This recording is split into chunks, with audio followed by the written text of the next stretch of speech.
Hi there, everyone. Welcome back to 3 News Now. Today's Friday, April 9th. I'm Stephanie Haney. Thanks for being here for the top stories from WKYC.com and our WKYC app, where we bring you the stories that most people in Northeast Ohio are clicking on from our website and our app.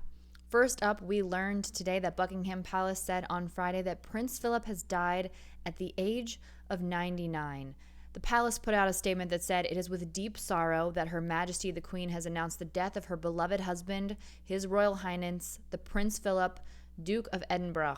His Royal Highness passed away peacefully this morning at Windsor Castle." Now that Prince Philip has passed away, that sets into motion something called Operation Fourth Bridge. This is a strict set of things that have to happen after a royal passing. Earlier today, when the BBC learned of the news, they interrupted programming to play God Save the Queen. Some of the steps in place include that the flag at Buckingham Palace, the Queen's residence in London, being lowered to half staff. The royal family's website featured a black and white portrait of the prince, and all official flags, including the Union flag, flying at half-mast across the UK government buildings. That'll be until 8 a.m. the morning after the funeral of Prince Philip.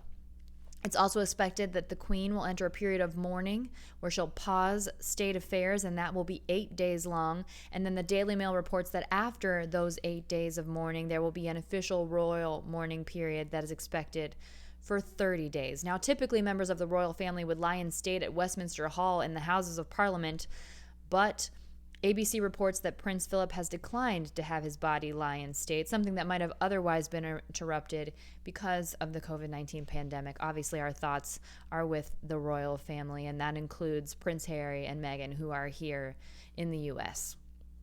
We've also learned that rapper DMX has died at the age of 50. His family confirmed that in a statement today, that he died after suffering catastrophic cardiac arrest. That's according to a statement from the hospital. He was in White Plains, New York, and he had been rushed there April 2nd. He did die with relatives by his side after several days on life support. Now, his real name, which you may not have known, was Earl Simmons. His family said Earl was a warrior who fought till the very end. He loved his family with all of his heart, and we cherished the times we spent with him.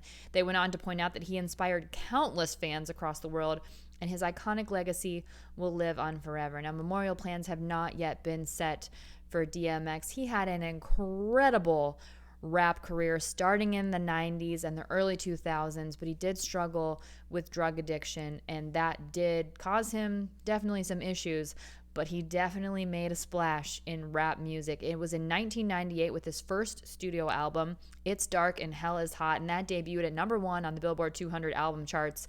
It was a multi-platinum selling album, and it had some of his most well-known hits, the Rough Riders anthem, Get At Me Dog, Stop Being Greedy, and How's It Going Down, which was the soundtrack to a lot of people's youth here, definitely in the Northeast Ohio area and around the country. And again, also, our thoughts are with the family of DMX. Now we have some more news from Pfizer. Pfizer announced today that they've submitted a request to the Food and Drug Administration to expand emergency use of their COVID-19 vaccine, that authorization, to kids as young as 12 years old. Pfizer says it hopes to make the vaccine available to kids in the 12 to 15-year-old age group before the start of the 2021 school year. Right now, the Pfizer vaccine is currently authorized for ages 16 and older. But we do know, according to the medical experts, that vaccinating children of all ages will be absolutely critical to stopping the pandemic and helping schools, at least the upper grades, start to look a little bit more back to normal after what we've seen, which has been months, more than a year now, of disruption. It was in late March that Pfizer announced that its study found it to be safe, this COVID-19 vaccine, and strongly protective in kids as young as 12.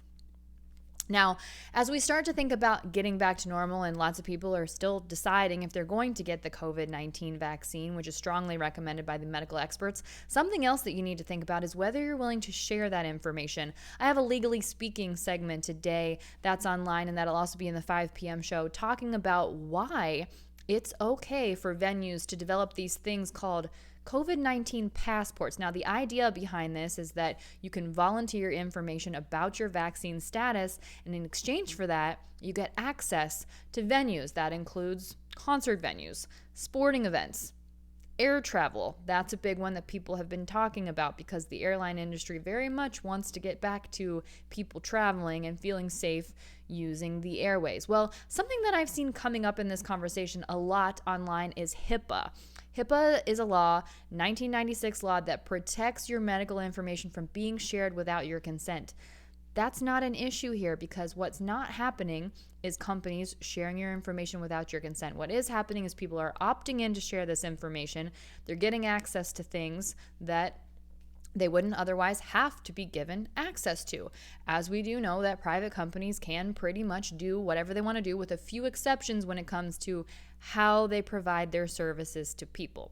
Also, what we do know here in the U.S. is that at the national level, the Biden administration doesn't have plans to require a credential of people, but that doesn't necessarily mean that at the local and state level it couldn't happen. We are seeing these COVID-19 vaccine passports being used in New York, for example. Here in Ohio, though, Governor DeWine says he has no plans for that. He agrees with the president for now. He wants to wait and see what kind of a demand there is out there for this kind of thing. But just do know that it is possible that the next time you try to go to a sporting event, go to a concert, eat out at your favorite restaurant even, or hop on an airplane, you could be asked to verify your COVID-19 vaccination status, and that is perfectly legal. And you can read more about that on WKYC.com and also watch that Legally Speaking segment in the 5 o'clock show today and see that online.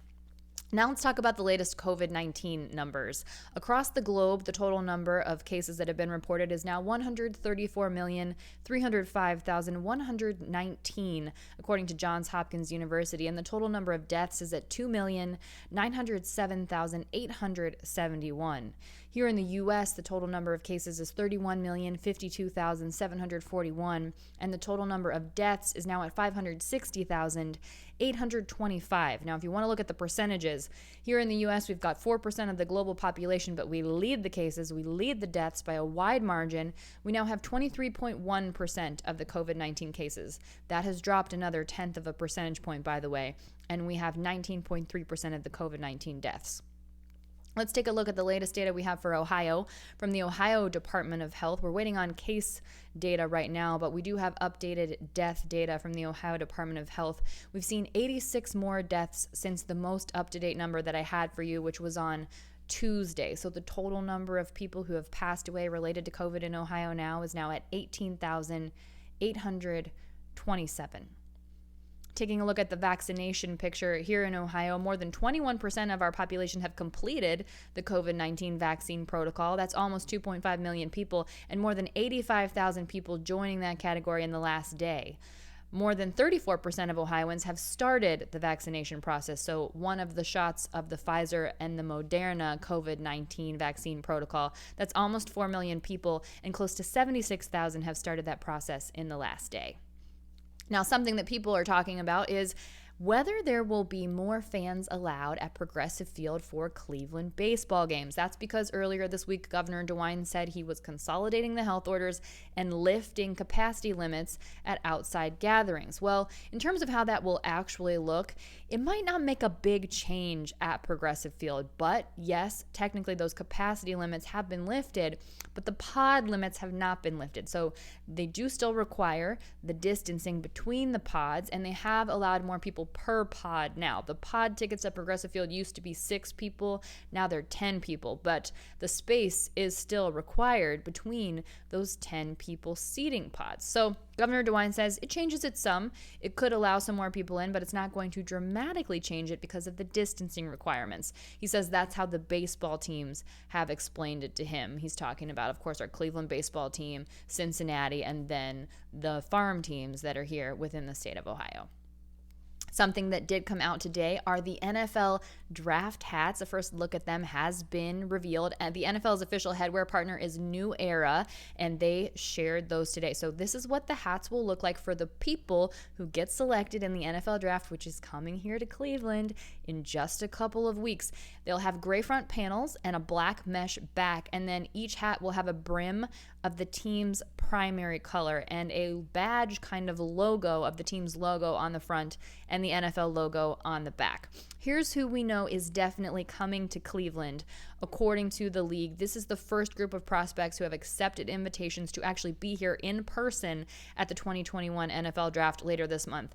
Alabama quarterback Mac Jones, North Dakota State quarterback Trey Lance, LSU wide receiver Jamar Chase, Alabama wide receiver Devonta Smith, Florida tight end Kyle Pitts, Alabama defensive line Christian Barmore, Miami, Florida, not Ohio, edge Gregory Rousseau, Penn State linebacker Micah Parsons, Virginia Tech cornerback Caleb Farley, and Alabama cornerback Patrick Surtain II. So those are the people we will definitely see here in Cleveland coming up for the NFL Draft very, very soon. All right, that's it for your 3 News Now update for Friday, April 9th. I'll see you next up on What's New with a Legally Speaking segment. And if you weren't aware, just a reminder, I am an attorney licensed here in Ohio, also in California. So that's why I do these legal analysis segments. I'll also have your trending stories in Clicking in Cleveland. And that'll be it for today, for the week. And I'll see you back here.